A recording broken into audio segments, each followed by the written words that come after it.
Hello मिन्नासान कोन्निचिवा सबैजना आरामै हुनुहुन्छ ल सधैँ जसो गरी आज हामी पार्ट 8 मा चाहिँ खान्जीको भिडियो लिएर आइसकेको छौं है। यो खान्जीको चाहिँ हेर्नुस्, यो खान्जी हेर्ने बित्तिकै यो खान्जीको जापानिज रिडिङ छैन है र ओनियोमीमा चाइनिज रिडिङमा चाहिँ यसलाई रिउ भनेर पढिन्छ है। र यो खान्जी हेर्ने बित्तिकै यसको रुट मिनिङ भनेको स्टे अथवा किप, बस्नु अथवा राख्नु। अब यो खान्जी बनाउने तरिका के छ हेर्नु त। सबभन्दा पहिला फिल्डको खान्जी बनाउने जुन हामीले सिकिसक्यौं है। फिल्डको खान्जी बनायो, ल हेर्नुस् यहाँ पनि हेर्न सक्नुहुन्छ। फिल्डको खान्जी बनाएर के गर्ने भने यो माथि है काताकानाको मी बनाइदिने के है, काताकानाको मी अनि अलिकति लाइन यता तान्ने। त्यसपछि चाहिँ ल हेर्नु का जस्तो पनि छ, यो हिरागानाको का, हिरागाना अथवा काताकानाको का जस्तै सोच्नु, तर खाली माथि लाइन क्रस छैन है। ठ्याक्क यो दुईटा बनाइदियो भने ल हेर्नुस् रिउको खान्जी रेडी हुन्छ है। अब यो रिउको खान्जीसँग गाक्कुको खान्जी अनि सेईको खान्जी आयो जुन हामीले पहिला भिडियोमा सिकिसक्यौं है। यसलाई पढिन्छ रिउ गाक्कु सेई भनेर, जुन भनेको विदेशी विद्यार्थी। त्यसै गरी फेरि यो खान्जी गाक्कुको खान्जी अनि सिमास। अब सिमासको खान्जी त हामीले सिकेको छैनौं, त्यसैले मैले त्यहाँ सिमास लेखेको छु है। यसलाई हामीले पढिन्छ रिउ गाक्कु सिमास भनेर, जसले चाहिँ के अर्थ दिन्छ भने विदेशमा पढ्न जान्छु है। ल अब चाहिँ हामी नानीको खान्जी सिक्छौं है। यो खान्जी कतै पनि तपाईहरुले बनेको हेर्नुभयो भने यसलाई जापानिज रिडिङ कुनियोमीमा नान अथवा नानी भनेर भनिन्छ भने यसको चाइनिज रिडिङ ओनियोमी चाहिँ छैन है। र यो खान्जीको रुट मिनिङ भनेको वाट, के प्रश्न सोध्ने है। अब जस्तै यो खान्जी सिंगलमा आएको छ भने नानी अथवा नान भनेर पढिन्छ। त्यसै गरी सेम खान्जी नेनको खान्जीसँग आछ है। हामीले अघि नै सिकिसक्यो नेनको खान्जी, हामीले यसलाई पढिन्छ नान नेन भनेर, वाट इयर है। त्यसै गरी सेम खान्जी हितोको खान्जीसँग आएको छ भने हामीले पढिन्छ नान निन, कतिजना है सेम खान्जी हितोको खान्जीसँग आछ भने। र यो खान्जीलाई बनाउने तरिका तपाईहरुले यहाँ हेर्न सक्नुहुन्छ।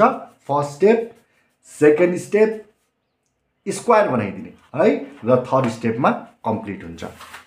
ल अब जाउँ नेक्स्ट खान्जी। ल हाम्रो नेक्स्ट खान्जी छ उएको खान्जी है। यो खान्जीलाई तपाईहरुले कतै पनि हेर्नुभयो भने यसको रुट मिनिङ हुन्छ एबोभ, अप अथवा हायर। यसलाई जापानिज रिडिङमा उए अथवा उआ है कुनै एउटा आउँछ वर्ड, र आ कुनै एउटा वर्ड आउँछ।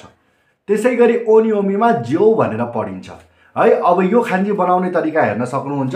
पहिला स्ट्रेट लाइन, तलको लाइन सिधा स्ट्रेट लाइनले क्लोज गरिदिने, त्यसपछि क्लोज गरिसकेपछि माथितिर एउटा लाइन यसरी तान्दिने है। अब यो खान्जी कतै पनि सिंगल बनेको हेर्यो भने हामीले यसलाई उए भनेर पढ्नु पर्यो, अप है। र त्यसै गरी यो खान्जी वागी है, यो पनि हामी सिक्छौं पछि गएर वागीको खान्जी। अहिलेको लागि सिकेको छैनौं, त्यसरी यसरी लेख्दैछु मैले। उवागी भनेको बाहिरी लुगा। त्यसै गरी जौजुको पनि हामीले पछि खान्जी सिक्छौं। अहिले यो खान्जी अनि जु आएर छ सिपालु है, जौजु पनि बनिन्छ। त्यसै गरी सेम खान्जीसँग आगेमास पनि बनिन्छ। आगेमास कुनै पनि काम है, अब तपाईँ यो दिन्छु वाला हैन, आगेमास हैन, कुनै पनि कुरा तपाईँ माथितिर उचाल्नु अथवा उठाउनु भन्दा चाहिँ यो आगेमासको प्रयोग गरिन्छ। ल मिन्नासान हाम्रो नेक्स्ट खान्जी छ सीताको खान्जी है। यो खान्जी तपाईहरुले कतै पनि बनेको हेर्नुभयो भने यसलाई कुनियोमीमा सीता अथवा सा अनि केही शब्द आउँछ र चाइनिज रिडिङमा यसलाई का भनेर पढिन्छ है। यसको रुट मिनिङ भनेको अन्डर, डाउन अथवा लोअर है। त्यसै गरी यो मिनिङ एक्लोमा आयो भने यसलाई सीता, सीता भनेको तल है। र यो खान्जी बनाउने तरिका भनेको 3 स्टेपमा, पहिलो स्टेप, दोस्रो स्टेप र तेस्रो स्टेप। ल हेर्नुस् त यसरी तो जस्तो बनाइदिने है।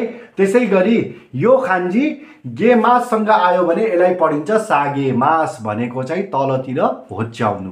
त्यसै गरी सीतागी, सरी यहाँ मैले की लेखेको रहेछु, यो की हैन, यो सीतागी है। सीतागी भनेको चाहिँ भित्रबाट लाउने कपडालाई सीतागी भनिन्छ है। यो खान्जी एकदम रुट मिनिङ थाहा हुनुपर्छ तपाईहरुलाई। यो खान्जी हेर्ने बित्तिकै कतै पनि थाहा पाउनु होला तलको खान्जी हो भनेर है, सीताको। ल हामी आजको पार्टको अन्तिम खान्जीमा आयौं। यो खान्जी बनाउने तरिका हेर्नुस् त। रेक्टेंगल बक्स जस्तो बनाइदिने, त्यसपछि बीचबाट एउटा स्ट्रेट लाइनले क्रस गरिदियो भने यो खान्जी बन्यो है। यो खान्जीलाई कतै पनि हेर्नुभयो भने यसलाई चाहिँ कुनियोमीमा जापानिज रिडिङमा नाखा भनेको भित्र है। त्यसै गरी ओनियोमीमा च्यु अथवा ज्यू भनेर पढ्ने गरिन्छ। र यो खान्जीको रुट मिनिङ भनेको मिडल, इन अथवा इनसाइड है। त्यसै गरी यो खान्जी सिंगल आयो भने त नाखा भनेर पढिन्छ भित्र। त्यसै गरी हेर्नुस् त ल दोस्रोमा इचीको खान्जी आएको छ, नेनको खान्जी आएको छ र जिउको खान्जी आएको छ। हामीले यो तीनटै खान्जी बनाउन सिक्यौँ है। इची नेन जिउ भनेको 1 वर्षभित्र।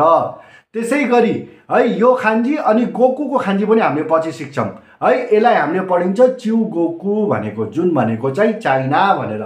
ल अब हाम्रो नेक्स्ट भिडियो हामी फेरि 5 वटा खान्जी लिएर आउनेछौँ। आजको लागि यति गरौँ। सायना र मिन्नासान, गाम्बात्ते कुदासाई।